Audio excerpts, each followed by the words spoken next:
নমস্কার বন্ধুরা, আমি শ্যামা। আজকের যে মুভিটি এক্সপ্লেন করতে যাচ্ছি, এই মুভিটিতে স্বর্গ থেকে পৃথিবীতে নেমে আসে এক মায়া নামে পরী এবং সে দেবতাদের শত্রু মহাকালের প্রেমে পড়ে। তারা অতিষ্ঠ হয়ে এক সিনিকে এক ভয়ঙ্কর অভিশাপ দেয়, আর এই অভিশাপ থেকে মুক্তি পেতে গেলে 100তম ছেলেকে খুন করতে হবে। এক সিনি একের পর এক ছেলেকে খুন করতে থাকে, কিন্তু 100তম ছেলেকে খুন করতে গিয়ে সে মহা বিপদে পড়ে। রোমাঞ্চকর ও রহস্যময় ভিডিওটি আমার প্রিয় দর্শক বন্ধুদের রিকোয়েস্ট, স্কিপ না করে শেষ অবধি দেখতে থাকুন। তো চলুন বন্ধুরা, কথা না বাড়িয়ে শুরু করি।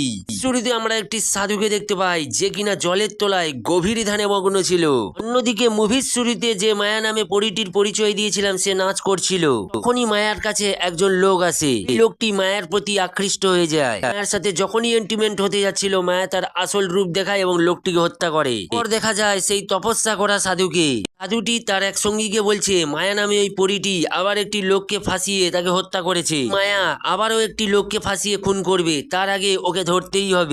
সিন চলে আসে সেই সুন্দরী মায়া নামে পরীটির কাছে। একে পৃথিবীতে অভিশাপ দিয়ে রাখা হয়েছে। একটি পুরুষকে পাওয়ার জন্য সে অনেক পাপ কাজ করেছে, এই পৃথিবীতেই থেকে শাস্তি পেতে হবে। সিন চলে যায় সাধুর কাছে, যাকে কিনা সবাই মহারাজ নামে চেনে। ওই মহারাজ বলে, ওই মায়া নামে পরীটি 99টা লোককে খুন করে ফেলেছে। পরীটি শেষ খুন বাকি তাকেই করতে পারবে, যে কিনা কোনোদিন কোনো মেয়ের সংস্পর্শে আসেনি, প্রতি যার ভয় নেই এবং ব্রহ্মচারী করছে এমন পুরুষ পারবে না। ওই মহারাজ তার সঙ্গীদের নিয়ে বেরিয়ে পড়ে। পরিবর্তন হয়, আমরা একটা পরিবার দেখি। দুই মহিলা টিভি রিমোট নিয়ে ঝগড়া করছিল। আলী ভ্যালু আর একজনের নাম জানকী। আরো দুইজন ছেলে রয়েছে, নাম বিজয় আর একজনের নাম অজয়। এবং অজয় তাদের দুজনের ঝগড়া শুনে বলছে, করোনায় এত লোকের মরণ হলো, এই দুজনের কেন মরণ হয়নি? আলী ভ্যালু নামে এই মহিলাটি বলে, ও 30 বছর হয়ে গেলে বিয়ে করে নেবে বললো, তা আবার আমরা যাকে দেখবো তাকেই, তো এখন করছে না কেন? ভ্যালু জানকীকে বলে, কি রে তুই চুপ করে আছিস, কিছু বললি না যে? জানকী বলে, আমি কি বলবো, এক্ষুনি বলতে গেলে আমার ওপর ঘ্যান ঘ্যান করবে। আলী ভ্যালু অজয় এবং বিজয়কে বললে, তারা বলে যে এই কাজ আমাদের দ্বারাও হবে না, বরং এই কাজ দীপাকে বলো। এই পরিবারে আরো দুইজনের সঙ্গে পরিচয় পাওয়া যায়, একজনের নাম দীপা আর একজনের নাম শিল্পা। আলী ভ্যালু এসে এখানে শিল্পাকে বলে, তার তো 30 বছর হয়ে গেল, তো বিয়ে করবে কবে? গিয়ে বিয়ের কথাটা বল না। শিল্পা বলে, আমি কিছু বলতে পারবো না, তুমি দীপাকে বলো। তারপর আলী ভ্যালু দীপাকে ধরটি ঘুমিয়ে আছে দেখতে পাচ্ছেন, এরই বিয়ের কথা বলা হচ্ছে, আর এরই নাম কৃষ্ণা। শিল্পা এবং দীপা এসে কৃষ্ণাকে ডাকাডাকি শুরু করে দেয়। খুলতেই দুইজনে কৃষ্ণাকে জন্মদিনের শুভেচ্ছা জানায় আর বলে, বিয়ে করবি কবে তুই? কৃষ্ণা বলে, আজ আমার জন্মদিন, বিয়ের দিন নয়। শিল্পা এবং দীপা বলে, তুই নিজেই বলেছিস 30 বছর হলে বিয়ে করবি, তো এখন কেন এমন কথা বলছিস? কৃষ্ণা বলে, আজকের তো 30 তারিখ, শেষ তো হয়নি, সারাদিন রয়েছে, এই সারাদিনের মধ্যে যে কোনো কিছু হতে পারে। এই বলে ওখান থেকে চলে যায়। রাত হতে আমরা একটি মেয়েকে দেখতে পাই, আর এই মেয়েটির নাম হচ্ছে মায়া। এই মেয়ে মায়াকে অফিসের সব কর্মীদের সঙ্গে পরিচয় করিয়ে দিচ্ছে। ওই মেয়েটি মায়াকে ওখানে একটি ছেলে দেখায়, বলে ওই ছেলেটি সম্পূর্ণ অদ্ভুত, কারোর সঙ্গে কোনো কথা বলে না, আর এখনো অবধি কোনো মেয়ের সংস্পর্শে যায়নি। কথা শোনা মাত্রই মায়ার মুখে একটা হাসি ফুটে ওঠে। তো লাস্ট খুনের জন্য এমন একটা ছেলে চাইছিল। মায়া তার সৌন্দর্যের ফাঁদে ফেলার জন্য লোকটির কাছে চলে যায়। তখন ওই লোকটিকে বলে, আজ আমার প্রথম দিন অফিসে, তাই তুমি কি আজ আমার সাথে ডিনার সারবে? লোকটি বলে যে অফিসের পাশে একটি রেস্টুরেন্ট রয়েছে, ওখানে যেতে পারি। কাট হতেই আমরা দেখতে পাই মায়া ওই রেস্টুরেন্টে চলে এসেছে। রেস্টুরেন্টের মালিক ছিল কৃষ্ণা। কৃষ্ণা সঙ্গে সঙ্গে মায়াকে দেখে ফিদা হয়ে যায়। কৃষ্ণা স্বপ্নে এমনই একটা মেয়ে খুঁজছিল। সঙ্গে কৃষ্ণা মায়ের কাছে আসে এবং কথা বলার চেষ্টা করে। কথা বলতেই চাচ্ছিল না, কেননা তার শিকার অন্য কেউ। এমনটাই আচরণ করায় বেচারা কৃষ্ণার মনটাই ভেঙে যায়। তারপর কৃষ্ণা সিদ্ধান্ত নিয়ে নেয় তার পরিবারের দেখা মেয়ের সাথে বিয়ে করবে। চলে আসে মেয়ে দেখতে এবং মেয়ে দেখা মাত্রই তার পছন্দ হয়ে যায়। চলে আসে ওই মায়া নামে মেয়েটি ওই অফিসের লোকটিকে হত্যা করবে। মায়া জানতে পারে যে ওই লোকটি আগে মেয়েদের সঙ্গে সঙ্গম করেছে। অফিসে ওই লোকটি মিথ্যা কথা বলে, বসতে মায়া তার আসল রূপ দেখায় আর ওই লোকটিকে হত্যা করে। এদিকে সিন চলে আসে কৃষ্ণার বিয়েতে। কৃষ্ণা এই যে মেয়েটিকে বিয়ে করতে যাচ্ছে, এই মেয়েটির অন্য কারোর সঙ্গে সম্পর্ক রয়েছে। কথা বলছিল, তখন কৃষ্ণা পিছন থেকে শুনে নেয়। মিথ্যাচার কৃষ্ণা কোনো মতেই মেনে নিতে পারছিল না। মন খারাপ করে কৃষ্ণা বাইরে গিয়ে বসে এবং একটি কাগজে তার মনের কথা লিখছিল। আজ পর্যন্ত আমি কোনো মেয়েকে ছুঁয়ে দেখিনি, আমি সত্যিকারের ভালোবাসা চেয়েছিলাম, এটাই কি আমার দোষ ছিল? মিথ্যাচার আমি কোনো মতেই মেনে নিতে পারছি না, তাই আমি আত্মহত্যার পথ বেছে নিয়েছি। হাওয়াতে ওই চিঠিটি উড়ে গিয়ে মায়ের কাছে পড়ে। মায়াও মন খারাপ করে ওখানে বসেছিল। পড়া মাত্রই মায়া খুশিতে মেতে ওঠে। সঙ্গে সঙ্গে মায়া কৃষ্ণার কাছে আসে আর তাকে মৃত্যুর হাত থেকে বাঁচায়। কৃষ্ণাকে বলে, আমারও মনে হয় শান্তিতে মরা হবে না। কৃষ্ণা বলে, কেন, তুমি কি আমার মতন আত্মহত্যা করতে যাচ্ছিলে নাকি? বলে, হ্যাঁ, সত্যিকারে ভালোবাসা শুধু বইয়ের পাতাতেই পাওয়া যায়, বাস্তবে তো নয়। কৃষ্ণা তখন বলে, আরে তুমি সেই মেয়েটি না ওই লোকটির সাথে রেস্টুরেন্টে বসেছিলে? দেখাতেই ওই লোকটি মোটেও ভালো লাগছিল না। তখন বলে, হ্যাঁ, ওই লোকটি আমায় ঠকিয়ে লুকিয়েছে। ভালোবাসা পুরোটাই হারিয়ে ফেলেছিলাম, কিন্তু তোমাকে দেখার পর তা একটু একটু করে আবার ফিরে আসছে। তখন মায়াকে বলে সে আগে ভালোবাসাকে বিশ্বাস করতো, কিন্তু ভালোবাসার প্রতি সেও আস্থা হারিয়ে ফেলেছে। কৃষ্ণাকে বলে আমার ভালোবাসা যদি সত্যি হয়ে থাকে তাহলে তোমার সাথে আবার আমার দেখা হবে, সেটা একবার নয় বারবার। এই বলে মায়া ওখান থেকে চলে যায়। চলে আসে মহারাজের কাছে। তখন এক শিষ্য জিজ্ঞাসা করে যে আকসিনীদের মতো কোনো মানুষের কোনো অস্তিত্ব পাওয়া গেছে? মহারাজ বলে আকসিনীদের জগতের নাম হচ্ছে অলকাপুরী। ওখানে আকসিনীদের অসাধারণ ক্ষমতা হয়ে থাকে। তাদের কাজ হচ্ছে এ জগতে সবকিছু রক্ষা করা। এর কাজে যদি কেউ বাধা দেয় তারা রেগে গিয়ে তাদেরকে খুনও করতে পারে। একদিন এক আকসিনী খুশি হয়ে এক তপস্যাকারীকে একটি ফুল দেয়, একমাত্র অলকাপুরীতেই পাওয়া যায়। ওই ফুলকে যে কোনো উপায়ে আমাদের খুঁজে বের করতেই হবে। এর মাধ্যমে আমরা জানতে পারবো ওই মায়া নামে আকসিনী কোথায় আছে। মহারাজ অনেক খোঁজাখুঁজির পর সেই ফুলটি পেয়ে যায়। চলে আসে কৃষ্ণার অফিসে। কৃষ্ণা তখন খুব খুশি ছিল। বন্ধুরা বলে তুই কি আজ পাগল হয়ে গেছিস নাকি, এত খুশি কি ব্যাপার? কৃষ্ণা বলে একটি পথ খুললে আরেকটি পথ খুলে যায়, যদি সাথে দেয় তাহলে তার সাথে আমার আবার দেখা হবে। তো কোনো মতে কিছু বিশ্বাস করতে পারছি না, দেখেই তো মনে হচ্ছে কিছু তো একটা গোলমাল রয়েছে। এমন সব কথা শুনে ক্লায়েন্টরা বলে তার মধ্যে কোনো গোলমাল নেই, তোকে এবার ডাক্তার দেখাতে হবে। কেউ বুঝতেই পারলো না কৃষ্ণা আসলে কি বলছে এবং কার কথা বলছে। চলে আসে মহারাজের কাছে এবং সে সেই ফুলটা পরীক্ষা করছিল। সঙ্গী মহারাজকে জিজ্ঞাসা করে এসব করে আপনি কি পেতে চান? মহারাজ বলে কুবের শুধু এ জগতের অধিকারী নয়, হচ্ছে রাবণের বড় ভাই। বড় ভাইয়ের হাত থেকে লঙ্কা দখল করেছিল। এর মৃত্যুর পর কুবের তার বাহন লেউলের পিঠে চেপে সে বেরিয়ে পড়ে সমস্ত জগৎকে ধ্বংস করার জন্য। শুরু হয় তাণ্ডব। নাগেদের সে ধন সম্পদ থেকে একটি মণিও নিয়ে চলে যায়। ওকে ছেড়ে কথা বলবো না। মহারাজ সে ভৈরবকে বলে যে এই ফুলের ছাই দিয়ে আঁকা পেন্টিংটা সারা শহরে ছড়িয়ে দিতে, এই আকসিনী থাকবে সেখানে এই পেন্টিংটা জ্বলে উঠবে। পর আমরা কৃষ্ণাকে দেখি তার বন্ধুদের নিয়ে একটা ক্লাবে এসেছে পার্টি করতে। এখানেই কৃষ্ণার সাথে মায়ের আবার দেখা হয়। এক দৃষ্টিতে মায়ের দিকে তাকিয়ে থাকে। কৃষ্ণার বন্ধুরা মায়াকে দেখে শকড। একটা মেয়ে এতটাই সুন্দর কি করে হতে পারে? পর কৃষ্ণা মায়ের সাথে ইচ্ছে মতো ডান্স শুরু করে। ডান্সের শেষে মায়া কৃষ্ণাকে বলে আমাকে বাড়ি ড্রপ করে দেবে? বলে হ্যাঁ অবশ্যই, কেন না। এরপর কৃষ্ণা মায়াকে কোন রকম বাড়িতে রেখে চলে যায়। ছলেতে কৃষ্ণাকে আজকেরই গাছে টানার চেষ্টা করছিল না, কোনো মতেই এমনটা এখন চায় না। সিন চলে আসে কৃষ্ণার বাড়িতে। বাড়ির সবাই মায়ের ব্যাপারে জেনে যায়। তো কৃষ্ণাকে জিজ্ঞাসা করতে থাকে ওই মেয়েটি আসলে কে। কৃষ্ণা বলে ওই মেয়েটির ব্যাপারে সবকিছু শিওর হয়ে যায় তারপর জানাবো। তখনই মায়া কৃষ্ণাকে ফোন করে বলে আমরা কি একটি হোটেলে দেখা করতে পারি? তখন কৃষ্ণা বলে হ্যাঁ অবশ্যই, কেন না। ওখানে মহাকালের পেন্টিং দেখতে পায়। দেখতে অনেকটা কৃষ্ণার অদ্ভুত লাগছিল। এর মধ্যে মায়া ওখানে চলে আসে। কৃষ্ণাকে বলে ডিনারে যাবে? হ্যাঁ, কিন্তু কোথায়? মায়া বলে যেখানে কেউ আমাদের ডিস্টার্বই করবে না, তুমি আর আমি সেখানে। এই বলে মায়া চলে গেলে সেই পেন্টিংটার রং বদলে যায়। দূর থেকে একটা অচেনা মেয়ে দেখছিল। এই মেয়েটি কে আর কেনই বা মায়ার ফলো করছে একটু পরে জানতে পারবেন। মায়া এবং কৃষ্ণা চলে আসে সময় কাটাতে। কৃষ্ণাকে বলে কত ভালো লাগে না মনের মানুষের সঙ্গে কথা বলতে, হচ্ছে প্রেম। কৃষ্ণাকে বলে তুমি না একদমই রোমান্টিক না। কৃষ্ণা বলে একবার আমাদের বিয়ে হয়ে যাক, তারপর তুমি বলবে আমি কতটাই রোমান্টিক। বিয়ে তো একটা সামাজিক মাত্র, কিন্তু প্রেম করা তো পাপ নয়। এই বলে সে কৃষ্ণার কাছাকাছি আসতে থাকে। কৃষ্ণা মায়াকে বলে এসব বিয়ের আগে কোনো মতেই সম্ভব নয়, আমি পারবো না। মায়া কৃষ্ণাকে বলে যে তুমি কি আমাকে পছন্দ করো না? কৃষ্ণা বলে কেন না, তোমাকে আমি খুবই পছন্দ করি এবং ভালোবাসি, কিন্তু আমি বিয়ের আগে এসব কোনো মতেই করতে পারবো না। আমার মাকেই কথা দিয়েছি যে ভালোবেসেই আমি বিয়ে করব এবং বিয়ের আগে কোনো মেয়ের সাথে আমি সম্পর্কে জড়াবো না। মায়া মন খারাপ করে ওখান থেকে চলে যায়। মহারাজের কাছে সিন এলে সে বলে যে পেন্টিং এর রং বদলে গিয়েছে, অর্থাৎ মায়া ওখানে আশেপাশেই রয়েছে। পর ওই মহারাজ পেন্টিং থেকে একটি কালাই নিয়ে একটি মিশ্রণে ফেলে আর সেখান থেকে একটি নীল আলোর তৈরি হয়। আসলে ওই আলোটি মহারাজকে আকসিনীর কাছেই নিয়ে যাবে। চলে আসে মায়ার কাছে আর সে নিজে নিজেই বলছে আমি আগেই ভুল করেছি এরকম বিয়ের ফাঁদে পড়ে, আবার জেনে শুনে আমি কেনই ভুল করতে যাব। গাড়ি নিয়ে বেরিয়ে পড়েছে মহারাজ আকসিনীর খোঁজে। সঙ্গী বলে আপনি আকসিনীকে খুঁজে কি করবেন? মহারাজ বলে আমি নরক যন্ত্রণা দিয়েছে আবার মায়ের কাছে। তার হাতে একটা পুতুল থাকে, ওই পুতুলটির সাথে সব কথা শেয়ার করে। কি বিয়ের বন্ধনে আবদ্ধ হতেই হবে? যেই জগতেই থাকি না কেন আমি বিয়ে করলে আমাকে তো স্ত্রীর দায়িত্ব পালন করতেই হবে। বলে এগুলি করার দরকার নেই, কেননা বিয়ের রাতে যদি তোমার স্বামী মরে যায় তাহলে কিসের দায়িত্ব? মহারাজ চলে আসে ওই মায়ার কাছে আর সে তার জাদু শক্তি দিয়ে মায়াকে ধরে ফেলে। তখন আমরা দেখতে পাই যে ওটা মায়া নয়, যে আড়াল থেকে ফলো করছিল এই যে সেই মেয়েটি। এই আকসিনীটির নাম হচ্ছে জোয়ালা।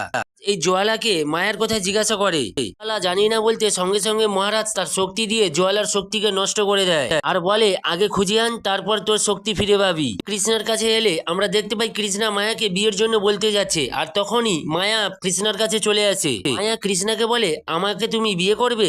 শোনা মাত্র কৃষ্ণা খুব খুশি হয়ে যায়। তারপর কৃষ্ণা মায়াকে জড়িয়ে ধরে আর তারপর সিন চলে যায় অতীতে। আমরা একজন গুরুজিকে দেখতে পাই। গুরুজির পাশে যে ছোট্ট ছেলেটি, ওই ছোট্ট ছেলেটি হচ্ছে মহারাজ। গুরুজি মায়াকে ধরে তার সাহায্যে অলকাপুরীতে যাওয়ার রাস্তা খুঁজছিল। পরে বৃদ্ধ মহারাজ ওখানকার হবে দ্বিতীয় কুবের। ছোট্ট ছেলেটি তখন জিজ্ঞাসা করে, এই মায়া কে গুরুজি?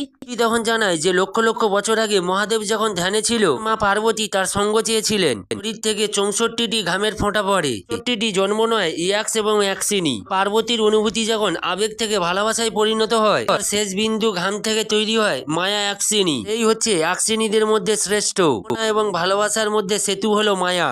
এই পৃথিবীর সবকিছু রক্ষা করে আত্মা রূপে।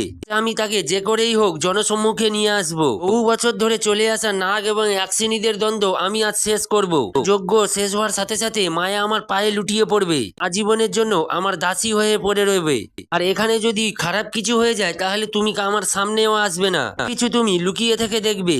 ওই ছোট্ট মহারাজ লুকিয়ে পড়ে একটি পিলারের কাছে। এরপর ওই বৃদ্ধ মহারাজ মন্ত্র পড়া শুরু করে দেয়। মায়া বলতে থাকে যে এটা তোমার মন্ত্রতন্ত্র করার জায়গা না, তাই চুপচাপ বলছি এখান থেকে চলে যাও, এখানে ধ্বংস নেমে আসবে। এই মন্দিরে ঢুকলি কি করে? এই মন্দিরে তো ঢোকাই নিষেধ। বৃদ্ধ গুরুজি বলে, আমাকে হিমকি দিয়ে লাভ নেই, আমি আজ এখান থেকে কোনো মতেই যাব না। এখন মায়া বলে, তুমি এখানে এসে যে পাপ করেছো তার শাস্তি তোমাকে ভুগতে হবে।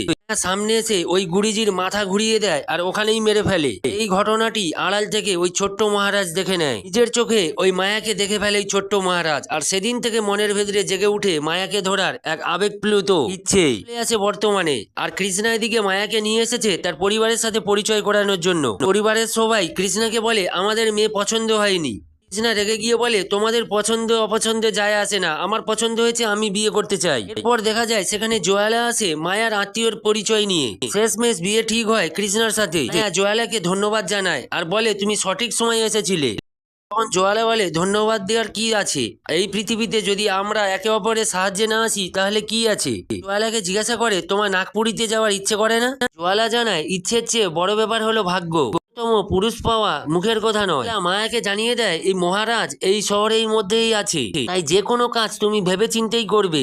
কৃষ্ণা তার হোটেলে আসা সেই পেন্টিংটাকে দেখে, আচ্ছা ওনার ঠিকানা দেওয়া যাবে, তাহলে আমাদের বিয়েতে ইনভাইট ওকে করতাম। এই পেন্টিংটা আমার খুবই পছন্দ হয়েছে।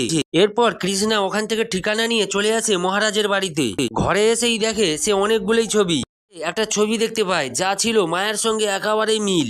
এরপর কৃষ্ণা খুবই কনফিউজ হয়ে যায়। মহারাজ ওখানে চলে আসে আর কৃষ্ণা মহারাজকে বলে, আমি আপনার একজন বড় ভক্ত, এর কার্ড নিয়ে এসেছি আপনাকে নিমন্ত্রণ করতে।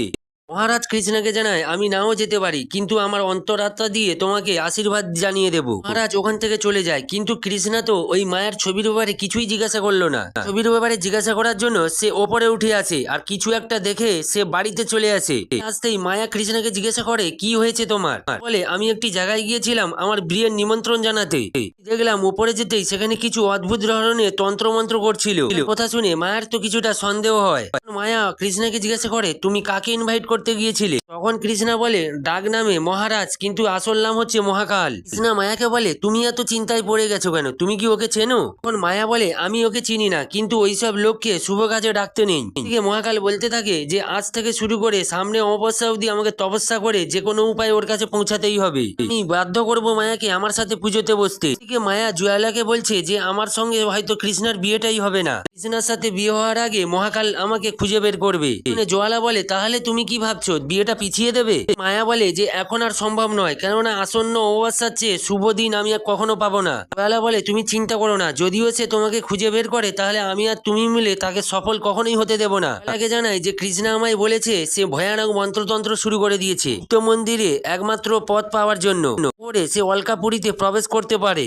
দেখা যায় সেই লোকটার হুঁশ ফিরে এসেছে, যাকে কিনা মায়া তার শক্তি দিয়ে কোমায় পাঠিয়ে দিয়েছিল। আসলে সেই দিন ওই লোকটি মরেনি। হুঁশ ফেরার সাথে সাথে জানতে পারে যে ওই মায়ার সাথে কৃষ্ণার বিয়ের দিন ওই লোকটি কৃষ্ণার কাছে চলে আসে। ওই লোকটি কৃষ্ণাকে বলতে থাকে, মায়া তো আসলে কোনো মানুষই না, ওকে বিয়ে করো তাহলে তুমি বড় বিপদে পড়বে। বলে, কি বলছো তুমি? তোমাকে ভালোবাসার পর মায়া ওদিকে মারা যাচ্ছিল। তুমি এসেছো তার বিয়ে ভাঙতে, এ তো কোনো মনুষ্যত্ব বোধ নেই। তাকে কোনো মতেই বিশ্বাস করাতে পারে না ওই লোকটা যে মায়া আসলে একটা মানুষই নয়। দেখা যায় যে বিয়ের দিনকার ওখানে হাজির হয় মহাকাল। মা তখন কৃষ্ণার কাছে চলে আসে আর বলে ওই মহাকাল এখানে চলে এসেছে। কৃষ্ণা বলে আমি তো ওকে ঠিকঠাক ঠিকানায় দিইনি, তাহলে ও চলে আসলো কি করে? তো 6 নম্বর রোডের জায়গায় 9 নম্বর রোড লেখা ছিল। মায়া তখন বলে আমি অত সব কিছু জানি না, আমার মনে হচ্ছে আমাদের বিয়েটাই হবে না। মায়া কৃষ্ণাকে বলে চলো প্লিজ আমরা পালিয়ে বিয়ে করি। বলে আরে পালিয়ে বিয়ে করবো সেটা কিভাবে? মায়া জানায় যে আমরা তো পালিয়ে গিয়ে বিয়ে করব, কিন্তু বাড়িতে তো ফিরে আসবো। কৃষ্ণা পালিয়ে যাওয়ার সিদ্ধান্ত নেয় এবং ওখান থেকে তাড়াতাড়ি বেরিয়ে পড়ে। চলে আসে একটা মন্দিরে। মহাকাল জয়ালাকে ধরে জিজ্ঞাসা করে মায়া কোথায়। মহাকাল ওখান থেকে কাগজে কিছু একটা লেখা নিয়ে চলে যায়। দেখতে পাই মায়ার সঙ্গে কৃষ্ণার বিয়েটা হয়ে যায়। এরপর আমরা মায়া এবং মহাকালের কিছু অতীতের দৃশ্য দেখতে পাই। বৃদ্ধা গুরুজিটিকে যেখানে মায়া মেরেছিল সেখানেই মহাকাল বড় হয়ে চলে আসে। মহাকাল যাবে মাতা রানীর কাছে মন্দিরের ভেতরে। যাওয়ার জন্য মহাকাল অনেক জেদ করতে থাকে। তোমার জেদ কিসের এত? মহাকাল তখন বলে এটা আমার জেদ নয়, এটা আমার সংকল্প। মায়া বলে তুমি আমার সাথে আগে লড়াই করো, যদি যেত তারপরে তুমি ভেতরে যাবে। এবং মহাকালের মধ্যে লড়াই শুরু হয়ে যায়। মহাকাল মায়াকে হারাতে মায়ার সাথে প্রেমের ছলনা করে। মায়া বারবার মনে করছিল তার অধিপতি কুবিরের কথা। সে বলেছিল মনুষ্যের প্রেমে কখনো পড়বে না, মনুষ্যের প্রেম হচ্ছে মিথ্যে এবং ছলনায় ভরা। সবকিছু কথা মনে থাকার পরেও মায়া ওই মহাকালের প্রেমে পড়ে। চলে আসে বর্তমানে। দেখতে পাই মায়া এবং কৃষ্ণার বিয়ের প্রথম রাত। কৃষ্ণার বোন ওখানে কাঁদতে কাঁদতে চলে আসে আর তাকে বলে যে বাবা হার্ট অ্যাটাক করে মারা গিয়েছে। কৃষ্ণার পরিবাররা বলতে থাকে এই সব কিছু হয়েছে মায়ার জন্য। এক সাধু বলেছিল মায়ের সঙ্গে যদি বিয়ে হয় তাহলে বাড়িতে কেউ না কেউ মারা যাবে। এই কথা শুনে কৃষ্ণা রেগে যায় আর বলে এসব কি বলছো তোমরা। এদিকে আমরা মহাকালকে দেখতে পাই যে সে যে কোনো উপায়ে মায়াকে পায়ের তলায় আনতে চায়। এদিকে দেখা যায় কৃষ্ণার বাবা শেষ কর্ম চলছে।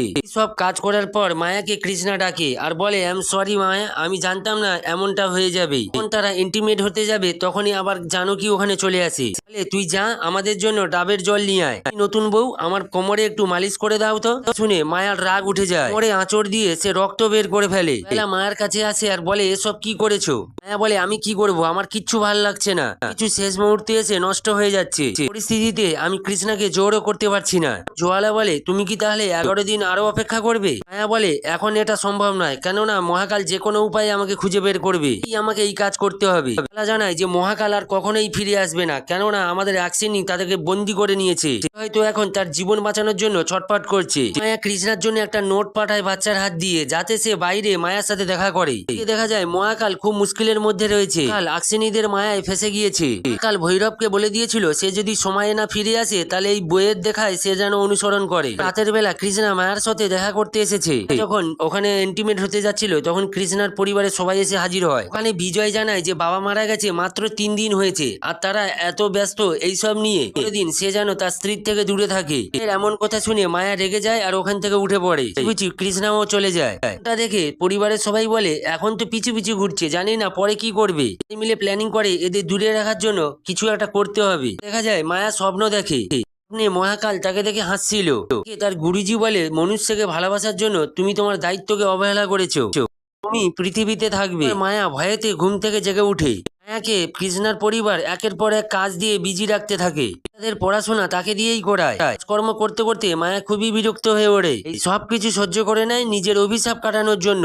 এরপর বাড়িতে আসে সেই লোকটা যে মায়ের আসল রূপ জানে। লোকটা একটা কাজের জন্য এসেছিল, কিন্তু মায়াকে দেখা মাত্র ওখান থেকে ভয়েতে পালিয়ে যায়। মায়া ওই লোকটির কাছে যায় আর বলে তুমি এখানে থেকে কাজ করতে পারো না, আমি কৃষ্ণার বাবার মৃত্যুর দোষীকে দেখতে চাই। এই লোকটাই কৃষ্ণার বাবার মৃত্যুর কারণটা খুঁজতে এখানে এসেছে। মায়া বলে তুমি তোমার কাজটা করতে পারবে, কিন্তু আমার সম্পর্কে না জানো কোনো কথা বলো। লোকটা বলে না না ম্যাডাম, আমি তো বোবা, আমি কাউকে কিছু বলবো না। কৃষ্ণার পরিবারের সবাই মিলে গল্প করছিল। ওই লোকটা কিছু ইনফরমেশন জোগাড় করে ওখান থেকে পালিয়ে যায়। মায়া ওই ভদ্রাকাল নামে পুতুলটিকে বলে মহাকাল অন্যদিকে ওই সিংহাসনে বসার জন্য প্রস্তুতি নিচ্ছে। তোমাকে এই পৃথিবী ছেড়ে যে কোনো উপায়ে যেতেই হবে। প্রতিদিনের মতো মায়াকে সংসারের সমস্ত কাজকর্ম করার দায়িত্ব দিয়ে দেয়। করারও নেই, সে চুপচাপ কাজকর্মগুলো করে ফেলে। কৃষ্ণা এসে মায়াকে বলে আমি যাই করি না কেন এদের হাত থেকে আমি পালাতে পারবো না, আমাদের যেখানে প্রথমে দেখা হয়েছে সেখানেই চলো। মায়া কৃষ্ণাকে বলে গাছের তলায়? তখন কৃষ্ণা বলে হ্যাঁ হ্যাঁ। লোকটি মায়াকে এসে জানায় কৃষ্ণার বাবার মৃত্যু তো হার্ট অ্যাটাকে হয়নি, কেউ পাঁজরের হাড় ভেঙে হাট ফুটো করে মেরে ফেলেছে। এই কথাই তো মায়া বেশ চমকে যায়, কেননা এমনটাই কাউকে মারতে পারে কোনো অ্যাক্সিনি। পরে মায়া জানতে পারে যে কৃষ্ণার বাবাকে ওই জোয়ালাই মেরেছে। পরে মায়া তার লক্ষ্যে না পৌঁছাতে পারে। হোটেলে কৃষ্ণাকে একটা লোক জানায় যে তাকে কেউ জোয়ালা নামে একটি মেয়ে ডাকছে। কৃষ্ণা চলে যায় ওই জোয়ালার সাথে দেখা করতে। দেখা যায় মায়া আছে জোয়ালার সাথে দেখা করতে। জোয়ালা জানায় আমি জানতাম তুমি আসবে এখানে মায়া। জোয়ালাকে জানায় তাহলে তুমি ইচ্ছে করে এইসব করেছো? জোয়ালা জানায় আমি চেয়েছি তুই পৃথিবীতেই থাক, অনেক কিছু করেছি কিন্তু আমিও এই পৃথিবীতে অভিশপ্ত হয়ে রয়ে আছি, পৃথিবীতে থেকে যাও আমার সাথে। মায়া বলে না কোনো মতেই নয়। এই বলে জোয়ালার সাথে মায়ার লড়াই শুরু হয়ে যায়। নিজেদের আসল রূপেই আসে।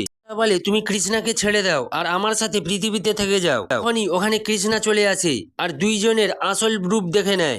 দেখা মাত্রই কৃষ্ণা ভেতর থেকে ভেঙে পড়ে, আবারও একটা মারাত্মক রকমের ধোকা খায়। এটা ছিল জোয়ালার প্ল্যানিং, যাতে করে সে কৃষ্ণার সামনে মায়ার আসল রূপটা আনতে পারে। এরপর মায়া জোয়ালাকে হারিয়ে দেয় আর বলতে থাকে যে অলকাপুরি আমার দায়িত্ব আর আমি যে কোনো উপায়ে অলকাপুরিতে পৌঁছাতে চাই। মায়া ওখান থেকে চলে যায়। দৃশ্য পরিবর্তন হয় আর আমরা দেখতে পাই মহাকালের সঙ্গে মায়ার প্রেম কাহিনী।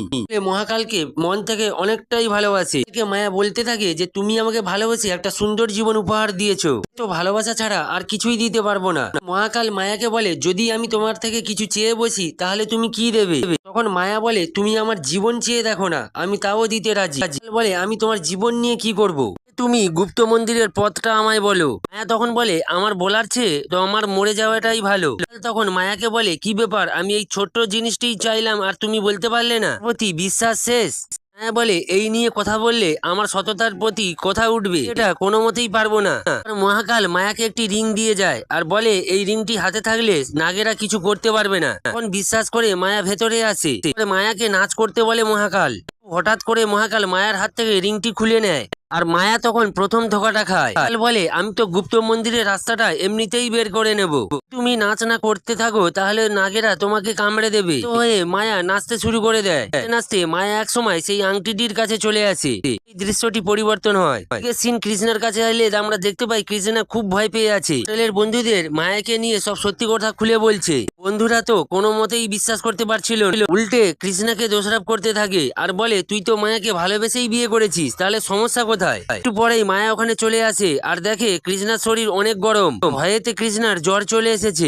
তোমার শরীরে এত জ্বর তুমি তো আমায় জানাতে পারতে। মায়াকে বলে চলো এখনই ডাক্তারের কাছে। তখন মায়াকে সরাসরি না বলে দেয়। এরপর মায়া কৃষ্ণাকে বলে তুমি এমন ভাবে কেন কথা বলছো? এদিকে কৃষ্ণা 41 দিনের ব্রহ্মচারী হয়ে এসেছে। এমন ভাবে দেখা মাত্রই পরিবারের সবাই খেপে যায়। কৃষ্ণাকে বলে তুই যদি এটা না ছাড়িস তাহলে তোর সঙ্গে কেউই কথা বলবো না। কৃষ্ণা বলে মাত্র তো 41টা দিন পর তো সব সমস্যা মিটে যাবে। তারপরেও তার পরিবারই কেউ রাজি হচ্ছিল না।